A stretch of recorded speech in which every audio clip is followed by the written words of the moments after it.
Hello everybody. I know we are not 100% time. I take that on me. I live in Spain. I've been here for 4 years. I'm not always on time, so my apologies for that. But I'm very much looking forward to this great panel discussion. Thank you all so much for your patience. So, welcome to Global Expansions for Startups and Scale-Up Challenges and Opportunities. Today we have an esteemed team of experts who will be sharing their insights and experiences for navigating the complexities of expanding a business globally. I have Maarten Dermul, the Chief Revenue Officer at WorkMotion. I have Chris Danks, Chief Executive Officer at Launch Global. Keith Warburton, CEO of Global Businesses Culture, and Louise, representing the international expansion community. Thank you, everyone, so much for taking the time and being here. So, just a short word to why we're having this webinar. So, as startups and scale ups continue to seek growth opportunities beyond their domestic markets, there are numerous of challenges and opportunities that arise. From a cultural differences to legal and regulatory barriers, costs, and risks, expanding globally can be a daunting task.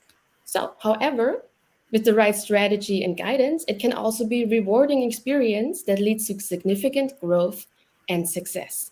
So today, I really want to target a couple of questions that our experts can talk about and really give their insights and their experience. And for all of our audience, if you have any questions that would help you and you would like them to get answered by our experts, please put them in the questions tab on the low right of your screen, and we will make sure in the Q&A session at the end of this panel discussion, we will answer them. So right here, all your burning questions will get answered. And now to start it off, the first questions I would like us to talk about a little bit is from a company's perspective. Where can and should you hire globally and what to take into consideration? And I would like to give Maarten from WorkMotion the word and to start off with this topic. Yeah, maybe we need to start with the why. Why would a startup, a scale up, need to hire globally? And I think there's a lot of reasons. I think the obvious are typically global expansion. You want to hire because your customers are global nowadays. But also, if you look at your own personnel, there might be personnel that wants to move back home, or you hire people that are waiting for a visa to come to where your headquarters is, and in the meantime you want to hire them. And then less obvious reasons is often the shortage of talent. If you look into the market nowadays, there are certain jobs where there is really a shortage of people in a given geographical area where you can get access to this talent. And then going and hiring globally really, really helps.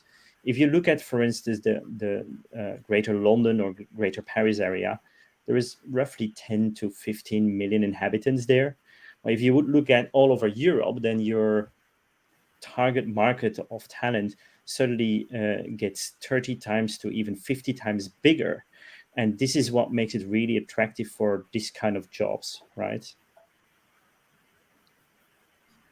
Maarten, maybe I could just add to that a little bit as well. So some of the other reasons that we're seeing from a recruiting point of view, some of the, I suppose, reasons that people might want to move internationally with their hiring. So shortage of talent is definitely true. And just to expand on that, I think it depends on what skill areas. If you're looking, for example, for developers, it's increasingly common that people are looking across the globe when the demand is just so incredibly high globally. It's almost a need to look internationally in some cases for that talent. The other obvious one is cost.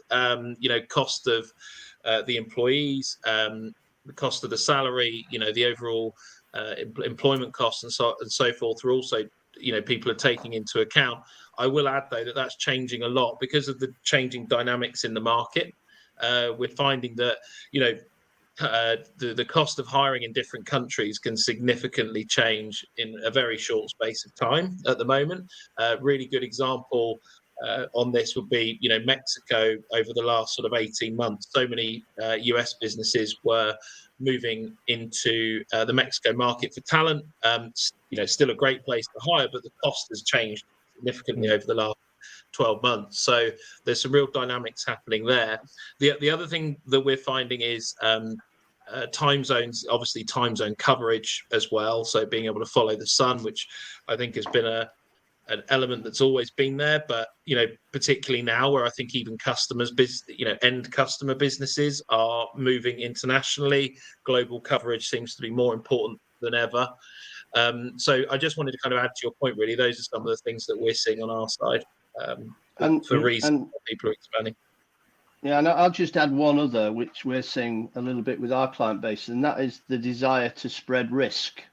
So, for example, just a very simple example is we've been working with a client, an outsourced development company in the Ukraine, who were doing a lot of work for a lot of American companies. But obviously, the clients of that Ukrainian company are very worried about the risk factor of working with the Ukraine, and now they're starting to look for other jurisdictions where they can move talent to, or they can acquire talent, just for that risk factor. And I think as we move into more of a unstable geopolitical environment, I think that risk issue is going to get higher and higher up the importance ladder. I mean, one of the things we have definitely seen over the last couple of years, with all the pandemic things, that not just only in their typical IT space, as we were talking about software developers, but also in a lot of other areas, companies suddenly had to discover that they can also work remotely. And therefore, we are seeing a lot of demand, not just in the high-tech industry, in the software development, but also from a lot of other industries where for like 3-4 years, they wouldn't even have thought about looking for skills abroad.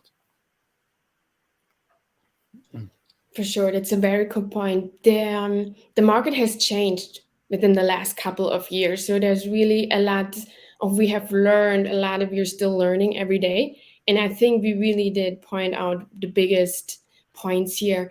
Another topic I want to cover is also a little bit the talent pool. What do you think? How is this change in the global market affecting the talent pool itself? Is it getting more and more to find, or is it harder to find the talents? Like, how's the situation? Whoever wants to go. I think that's one for Chris. You're muted. I think it wouldn't unmute for a second there. There we go. It did in the end. I was hitting the button. So it depends. First of all, Sabine, I think it depends on the type of position very much. So broadly speaking, I think like Maarten highlighted earlier, naturally, if you open any job or opportunity up cross-border, your talent pool is going to go up 100-fold, into different countries. But it really depends on the type of talent. If it's kind of mainstream positions that you're looking to hire, you could probably make more of a business decision about whether you want them in one location, one office, and so forth, and do it, if you like, in a more traditional sense. If you're looking for hard to find talent, high in demand talent, and if, like I referenced developers earlier as an example, but there's plenty of other job families in engineering and kind of the high demand, low availability areas where it's seriously in the candidate's hands as to what job opportunity they look at.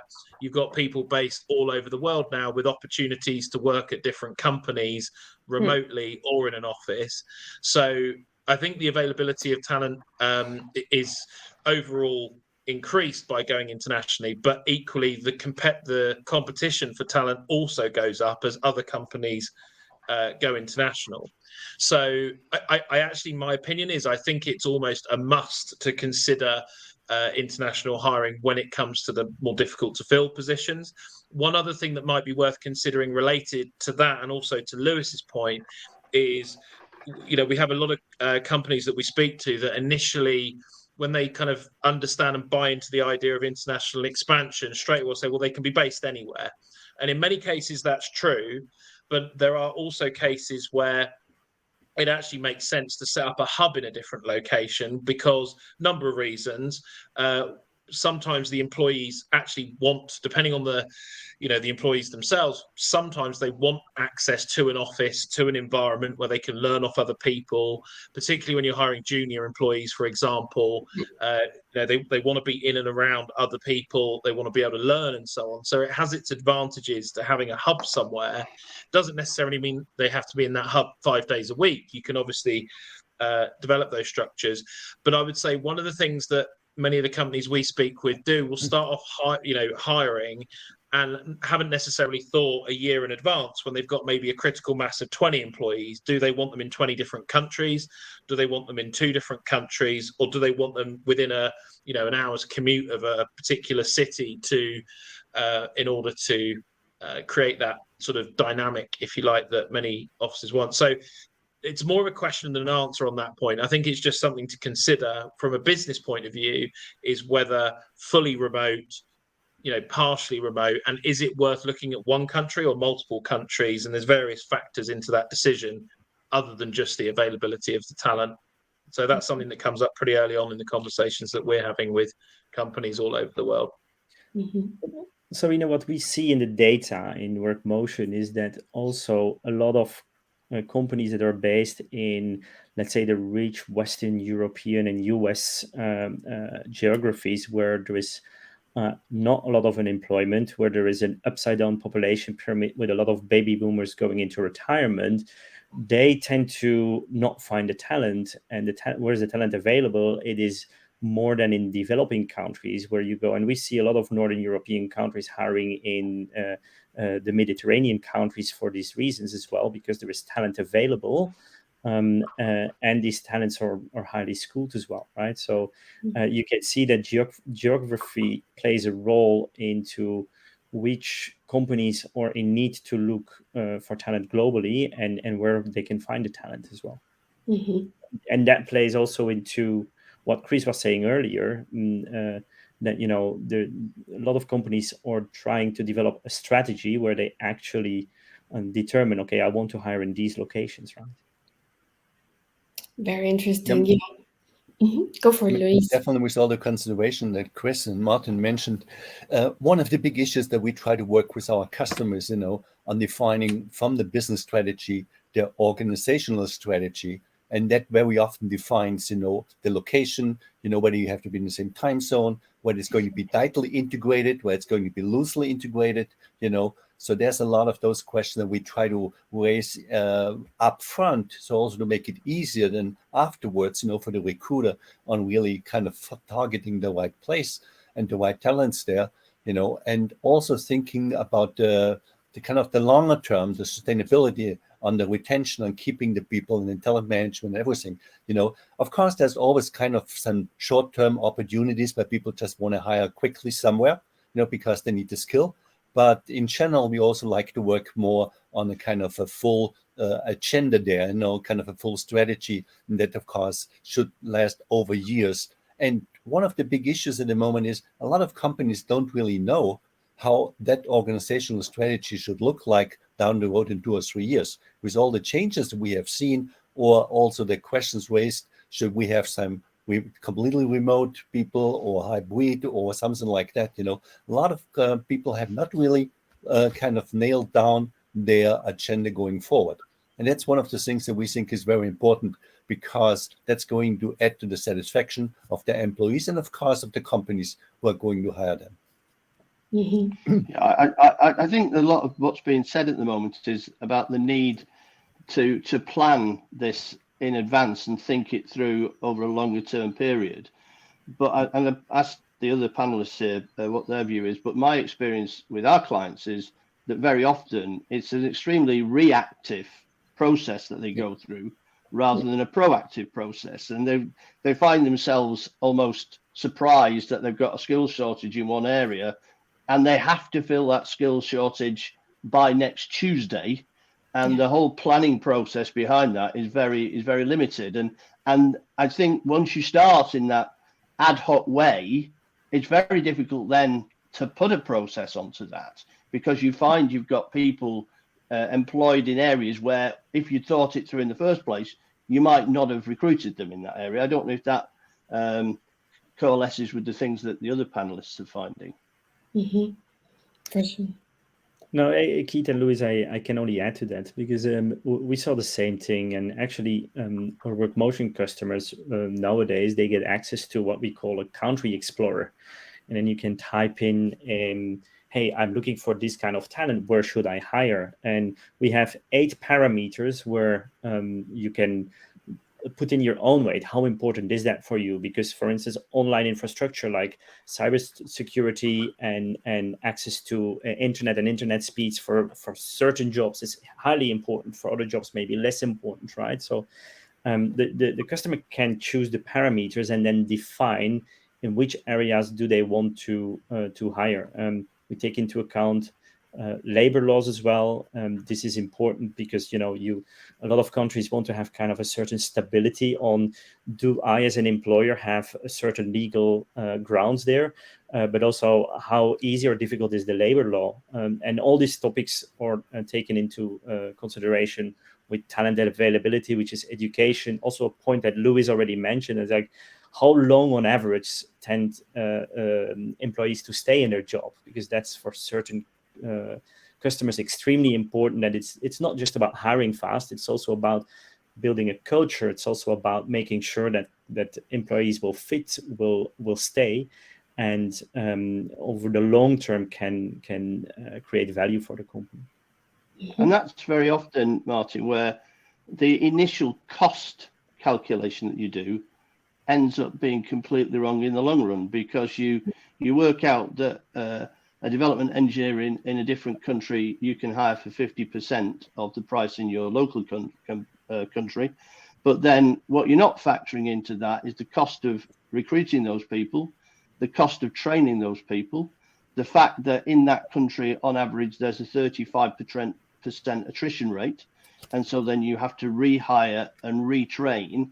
And before you know it, the cost arbitrage that you thought was going to be there isn't there. And in fact, it can be a cost drain.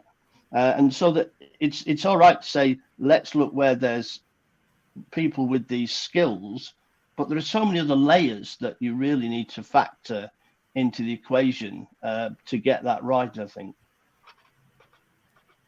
Very good. Yeah, I think there were some very important points we mentioned. It's not as quick and easy as you think. The costs really need to be recalculated. There's a whole culture. It's not just one talent. Where to find the talent? Should it be completely remote?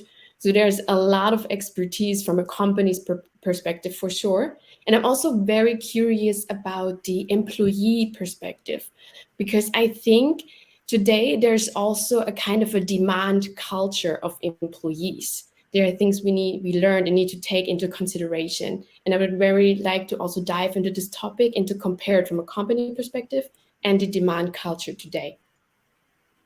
So who would like to start? I could probably touch on a few things that we're hearing, particularly from HR leaders, which is that, some of the top, when we're asking them about the top 5 challenges they have as HR leaders at the moment, 2 of those top 5 things are usually about employee retention. It's one of those things that's pretty much always been there, but it's probably highest or very high on the list at the moment for the reasons that employees now know that they've got so many options. It's very easy for them to change roles, companies. It's very easy for them to work remotely if they want to, so the opportunity levels are so much higher. I think also it's pretty much a fairly well-known fact now that since the world changed through the pandemic, people are more particular about what they want out of their careers. So keeping that engagement layer high within businesses is really, really important. Figuring out what it is that drives the employee base is very important. I think from a recruiting standpoint, that also knocks on. I think, people are more switched on to what they want out of a new opportunity now. And it's very, very important. One of the first things that we talk to our customers about is really drilling down into the the unique selling points of the opportunity, the company, what's in it for the employee, and even changing or making sure that the recruitment process really focuses in the early stages on ultimately selling the opportunity to those individuals and groups of employees or candidates at that point who ultimately have a great deal of choice now. Obviously, later in the process, it's important that the company makes sure they're the right fit and the right people for the roles for themselves as well. But we tend to advise companies to make sure they heavily start with what's in it for the employee, be very clear about that before really going into interviewing them. So I think there's a number of dynamics that have changed, and I think in many ways for the better. I think it's allowing employers to bring in people that really want to work with them. And I think it's making employers think long and hard about how to create a employee first kind of culture. So that's some of the changes that we've been seeing. Mm-hmm. And I think that flexibility is extremely important for employees. And this is also high on the agenda of HR leaders. How do you offer this kind of flexibility, whether it's temporary work from abroad, whether it is because you allow them to work from home. One example was Airbnb putting out remote jobs, and in less than a week, they had more than 800,000 applicants for these jobs. That tells something about how high the demand is for remote jobs versus how big the offer is. And I think because of the great resignation, and then after that, the recession, a lot of managers came from a situation where they had to do everything for the employee, where they got back in control. And I think those managers that then force things onto employees, not giving them meaningful jobs, forcing them back into the office, on the short term, they might keep these employees.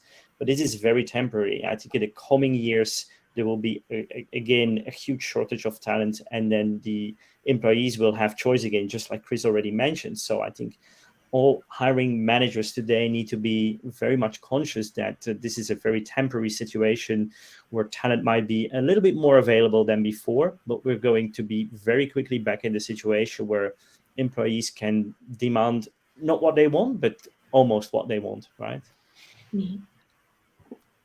And I think go on, Luis. Go ahead.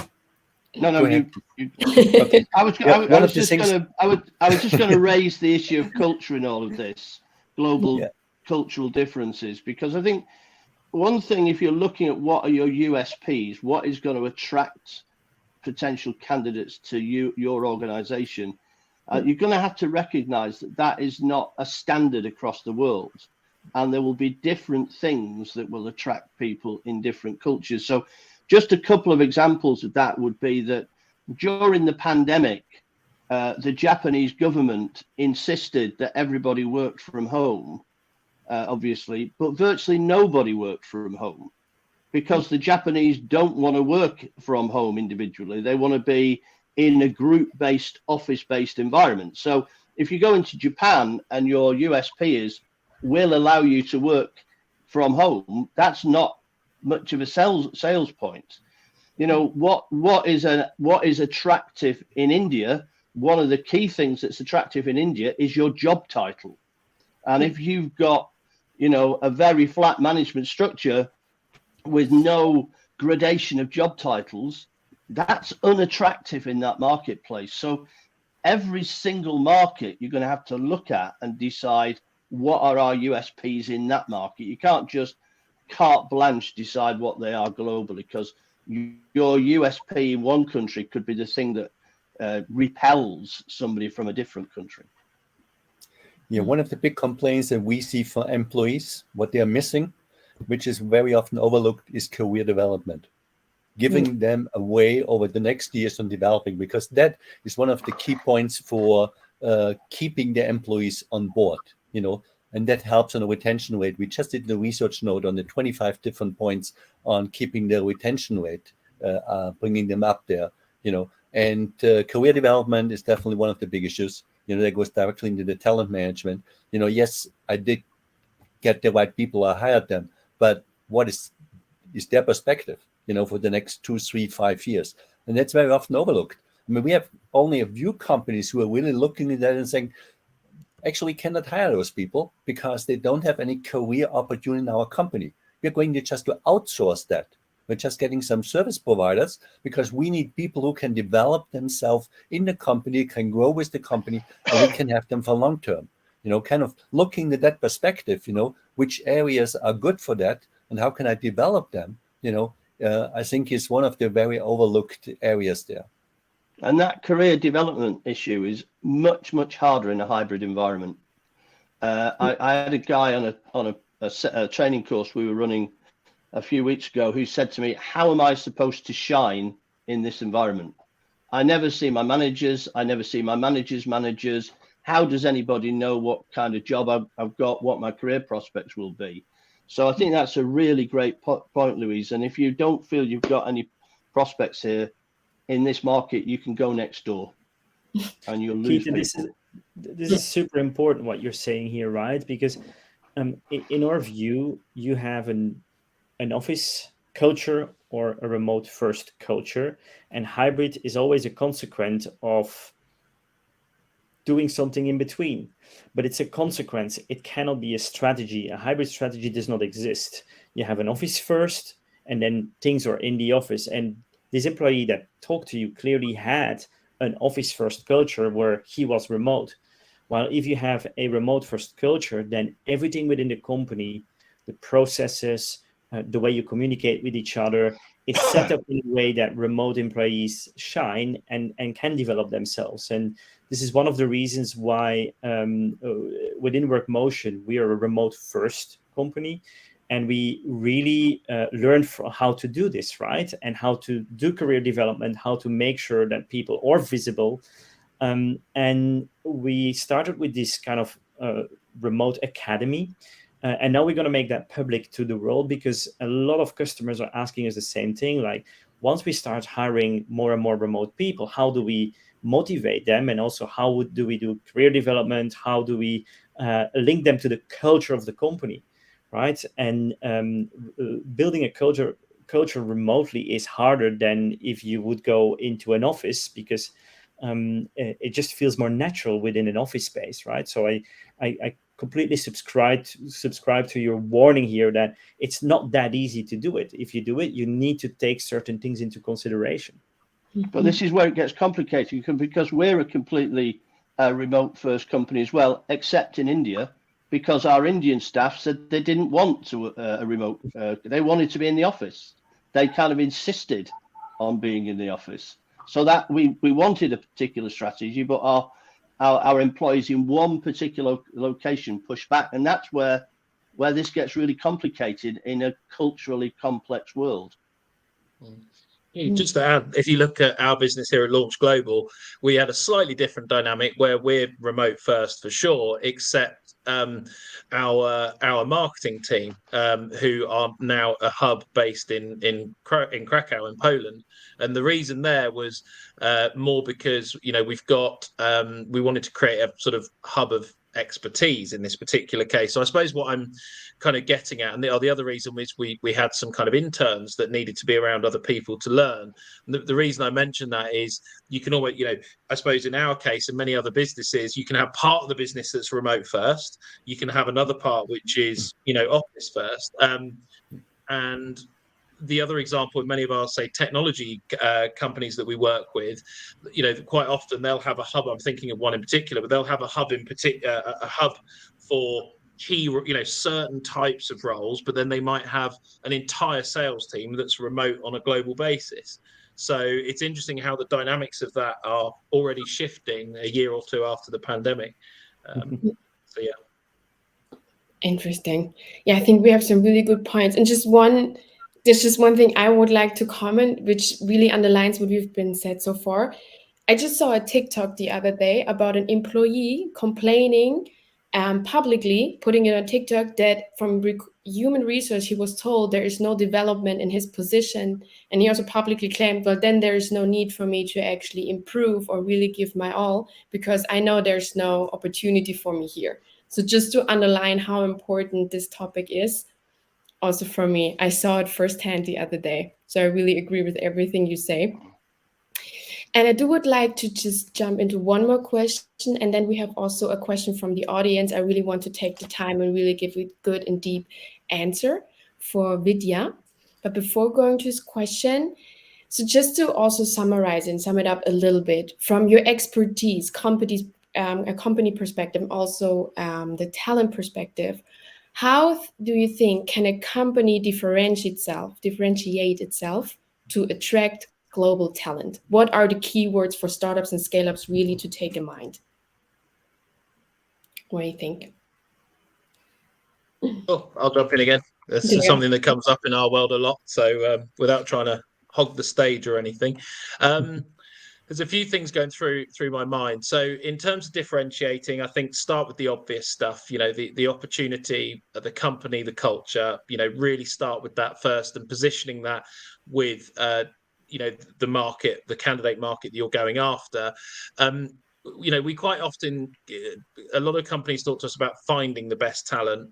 And without sounding pernickety, I don't think finding the talent's the hard bit anymore. It's attracting the talent. You know, finding the people that people are on different platforms. They're on the obvious places like LinkedIn. Technology people are on GitHub. That there's a whole mix of places you can find who the people are that you want to approach. However, attracting them is the big thing. So how do you get them interested even in a conversation in the first place? So I think, you know, that's a good place to start. In terms of the actual differentiators, it can be a real mix of things. It can be in this day and age, straight away, I would talk about, is it office first? Is it remote first? And that will straight away count in or out a certain audience of people that are looking for one or the other. I would very much talk about the culture of the company, you know, where the key hubs are. I would talk about, you know, and some of the other stuff I would say is about talking about what's always been good practice in recruitment, which is, you know, what are the people, how are they going to be measured? What are they going to do to develop within their roles?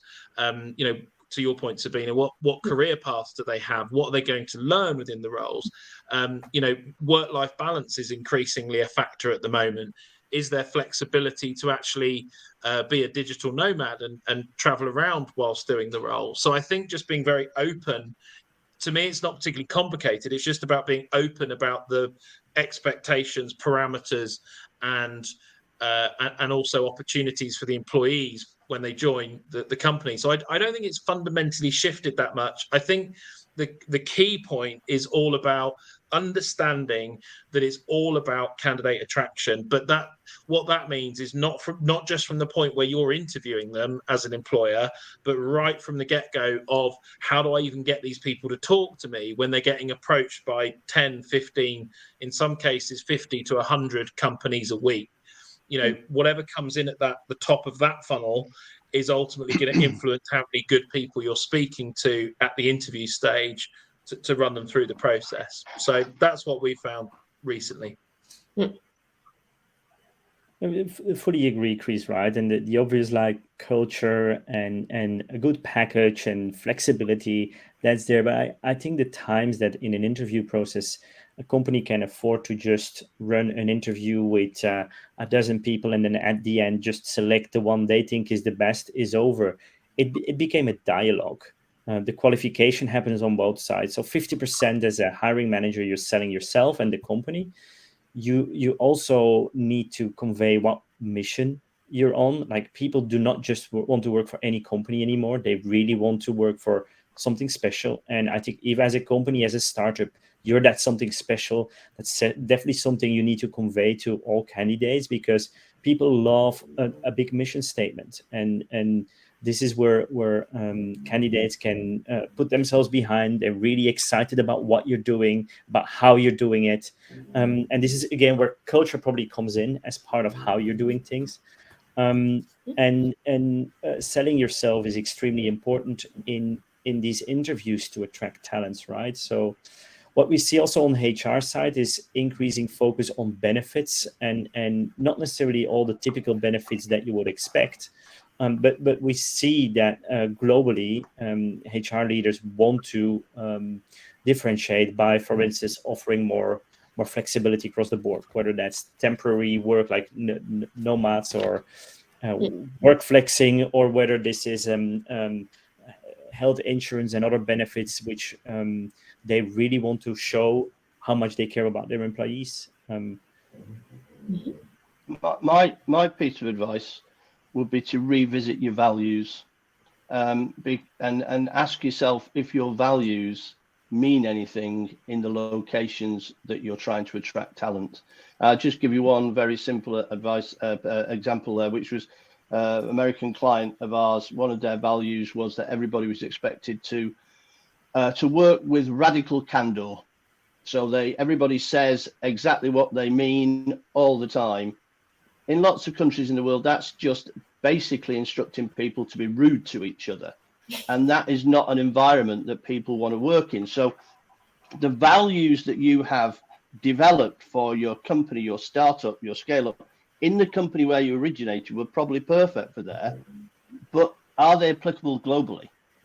Do we need to revisit that? Because if you're saying to people the values of this company are X, Y, and Z, and people are looking at and think, well, I don't agree with any of those values, then that's going to be, again, a repellent. So you're going to move people away. So, and that's something that in the work that we do, we struggle with, because so many of the people the startups and the scale-ups, they are married to those values because that's got them to where they are today.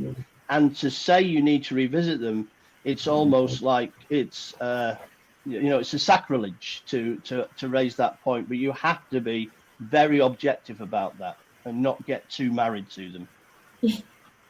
Okay. Yeah, I think the value also brings me to the story of the company, when it's going to be a deeper sense of what the company is all about, to differentiate. Of course, there are some companies, they have it very easy. They have the brand and people are just running to them, But otherwise, you have to kind of build your own story that you really believe in, that you live with all your employees, and people can kind of join them, And very often, especially if we're talking about some of the very skilled workers, it's a challenge that you can offer them. If we're looking at a very high level, excellent artificial intelligence guy, he wants to have kind of a good story behind it that he can really align with. That goes a little bit into the values. Values that he can align with, that he sees a deeper sense on doing that. So I think every company has to build exactly this story, that works for them. And that also kind of attracts the right people that is going to match the culture. There's just a lot to it, isn't there? It sounds so easy, but it's really not. And I think it's so interesting to see from 4 different companies the expertise, the experience we have. I could ask questions all day right now, but I really want to dive into the question we have from our audience. And it is, in your experience, are companies spending time talking about their company culture with candidates during the hiring process? Is this important in your opinion? If yes, is there a recommended stage for doing this? And I think I'm going to lean this question to you, Keith, a little bit because it's company culture. What is your opinion on this question? Yeah, this is a really important question, I think. And obviously, I'm not in the recruitment process as much as Chris would be. But what I would say is that no, because generally speaking, people are recruiting for skills and not for behaviors, which I can understand. But then you recruit people into the business who've got the skills, but the behaviors don't fit with the company, the culture. And that leads to fairly rapid attrition because there's no good fit there at all. And the other problem I think you've got there is if people are talking about the values of the company during the hiring process, are what they're saying in the hiring process actually mirrored by what happens in reality in the workplace on a day-to-day basis? And I think you very often find there's a gap between those two things, because the people who are hiring have been told this is the company culture and this is what we want to say to people in the hiring process, but they get into the business and it's completely different when they get in there, and they've been sold something which is not real. Now those are things which we come across in the work that we do almost every day. I don't know if that chimes with what you're finding, Chris. Yeah, I was just putting some notes down while you were while Sabina was asking the question, and I put the question about, are companies talking about the culture, and the words I put were nowhere near enough. It's so to your point, Keith, people exactly right, fixed on the skill set and what they need rather than necessarily what's in it for the employee. And this is very often the first conversation that we have with customers, is kind of trying to educate and flip that conversation around to what's in it for the employee first, and then on to the employer's needs later. So the answer is nowhere near enough. I think there are also some really practical things around culture discussions which can be useful. I mean, some of it is kind of the global company culture, what it's like to work there and so on, but sometimes it's just the really practical stuff, such as what are the expectations, really basic things like what are the expectations around working hours. In some companies it's still very much a 9 till 5 or 9 till 6 culture and you log off. Others, there's just generally more of an expectation where there's a give and take, especially because it can be remote often now, and people are expected to reply quickly all times of the day, but maybe there's more flexibility for the people to manage their own time, and time management, right the way through to things like how do you measure the success of the employee and how do you communicate that to them? I think increasingly now with the remote dynamic, people are being measured more and more and more on their outputs and performance rather than how long they work or the time they work. So I think being very clear about the expectations on the employees around what success is within their role within the company, I think things like that can be really useful. And the other thing, which is kind of bridging onto the point you made earlier, Keith, but is in reality, I think it's very important to share the culture of the business, but also the kind of localized culture. If you've got offices in different countries or people working remotely in different countries, you're likely to have almost subcultures within the business. And as much as many companies like to say that that's not the case and they operate under one culture, I don't think that's true. I think usually you end up with slightly different dynamics in different countries and different parts of the business. So from my point of view, from what we've experienced, it's actually about being very open and honest and to an extent direct about some of those points and some of the really pragmatic things about what does a day in the life of working for this company mean, and what will it feel like, what would it look like, how demanding is it.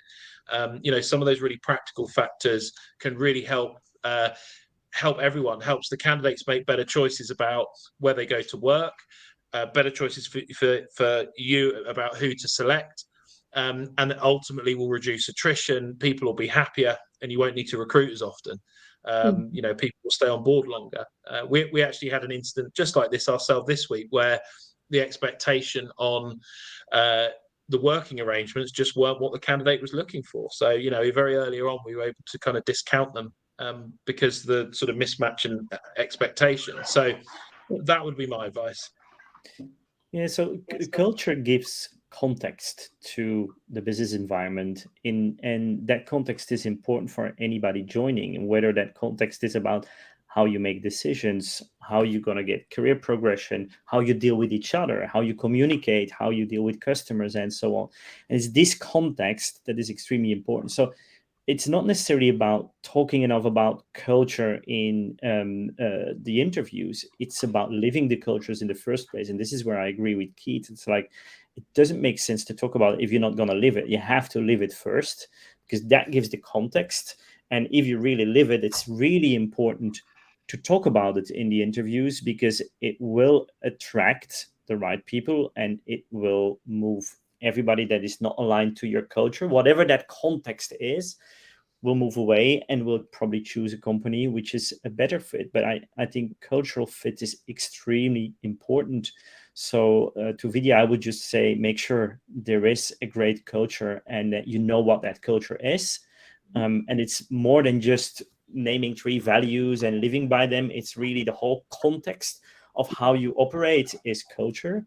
And then, of course, if that is the case, then for sure talk about it in every interview, because that's part of selling your company to potential candidates. Mm-hmm. Be open, be honest, be transparent. Basically, 100% agree. And we do have one more question, which I would then like to give to Luis. Would you agree that salary and a bonus is losing ground to other factors to attract talent? Interesting question. Luis, what do you I think? mean, in general, we have seen, especially with the young generation coming up, there's a lot of different factors like the flexibility, less work hours, a lot of other stuff that comes in. And of course, money is not the same anymore. But even the biggest impact we have seen, people are not really that much interested on going up the management career path, because that it's increasing a lot in work hours, a lot of responsibility and something like that, And then, of course, it's also aligned a little bit with the money very often, So that's definitely a big change, but we also have to be very careful, and that goes in the same direction that Keith has already pointed out a couple of times. It varies from country to country. There's some other countries, where they're still very strong focused on money. You can motivate them with this money. In some other countries, it's pretty much the opposite. Excuse me. No worries. This is life. That was almost like a mic drop moment. Lewis made his point. Yeah. Okay. Yeah. So I'm back. Yeah. So there's a big variation from country to country. Whether you're talking some of the European countries or going maybe in Asia or even Africa or something like that. And I think that's very important on knowing that. And that's also one of the reasons you have to be kind of very focused on making sure you have the right recruiting company behind, or the right recruiter who understands that, if you want to hire globally, because otherwise you are kind of speaking the complete wrong language, Yeah. I mean, I remember we did once a big project, for Intel and motivating people on buying a PC, in some countries, that's a no-brainer. In some other countries, they think people are much cheaper than buying a PC. It just is completely different, and that's kind of maybe also the nice thing that even so in a global world, it isn't all the same, so it's still very challenging. It's also very individual, isn't it? Like even within one country, you would have people that move jobs because they are motivated by money, and other people, they value their work-life balance so that if they don't have to commute, or if they have a better work-life balance in another company, they would be okay to take a lower salary. I think in general, salary will still be quite important. I've never heard in interviews people are saying, well, my salary is not important. It's just some individuals nowadays put their emphasis elsewhere. And salaries across the board in a lot of the developed world is the salaries are quite good. People live quite good. So that as such makes it also less of a big issue for them than in geographies where people are still struggling to survive, and where money is more important, right? So it's very individual, and it's very much dependent on where you hire, I would say. Yeah. I think Keith, Chris, you all agree. It's not just about the money. Pretty much. I honestly have nothing to add. I think Lewis and Maarten have covered it. It's exactly what we're finding. Yeah. All right, perfect. Being conscious on time, the hour's almost up. There's just, before ending this panel discussion, so there are challenges, there are opportunities. I just want one sentence from each of you, maybe just to have like your summary of this discussion today. Is it easy? Is it not easy? Is there anything you would give a company who's about to create their own startup, trying to go globally? What can you give them as an advice? And I would like to start with you, Chris. Sure. In one sentence. How long's the sentence? I would say to any company looking to expand, I would say it's worth taking advice on where to expand before you get started, and taking into consideration all of the factors that it takes to hire internationally, everything from availability of talent, the employment risk of hiring in different countries, the culture you want to create within your business, some of the labor laws in each country, obviously the costs, even things like areas we haven't covered, such as language skills. So in a nutshell, I would say it's worth taking all of these different factors into account before you jump in with 2 feet and decide which country you want to hire into. Very nice. Keith, your last words. Yeah, I'd say that when you're looking at globalizing, working into new markets, you just don't know what you don't know. That's the challenge of globalization. You just don't know what you don't know. And every time you make a decision and you drop a stone into the lake, the ripples from that stone are going to go out to places you didn't even know existed. And then they'll hit the banks and they'll start bouncing back at you. And that's when you get into the area of the land of unforeseen consequences. And things that you didn't think were going to happen start happening. And that's basically because you don't know where the banks are and you don't know what's going to happen when the ripples hit there. And it's all about preparation. It's all about research. It's all about planning, I would say. And if you do that correctly, you will minimize the potential challenges that you'll face. But they will still be there because it's a complex world. Lovely. I like that example with the stone. I see it already how it is. Luis, what do you say? Yeah, I have to say, from my personal experience, it did got a lot easier, especially when I look at hiring people with employer of record companies out there. When I think back in the last 20, 30 years and all the companies I had and subsidiaries in all the countries, it got so much easier, but even so it got so much easier, you shouldn't forget to do your homework. Yeah. Nicely put. It's not easy and simple. There needs to be some work behind it, for sure. Yep. Maarten. Yeah, I think it's inevitable to go global when you want to do global expansion, right? So, and it's a complex given. Even though it got easier, I would say don't try to do everything yourself. Get support from the right people and learn fast. Dip your toes into the water, look how it feels. Learn fast and make sure you adapt also fast. There is a big impact on your company. On all the topics we discussed, I don't need to repeat them. But I would say don't try to do it all yourself. Get support and learn fast. I love that. I love these final sentences from the experts because everything you have learned so far is so valuable. I really hope the audience did learn a lot. And if there are still some questions they didn't ask yet, I hope they reach out, they let us know, because this is around, and always have this opportunity to learn so much. And I just, from my end, I want to say thank you very much, Maarten, Keith, Luis, Chris. It has been a real pleasure. Me, myself, also working in a remote work setup, also kind of in between and everything. And it's just interesting to hear it from your end and how I live it. So thank you very much. And I hope to speak to you soon. All the best. And thank you for your time. Thank you, Sabine. Thanks. Thank It was you. a pleasure, Sabine.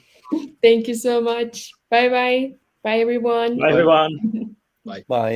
Bye.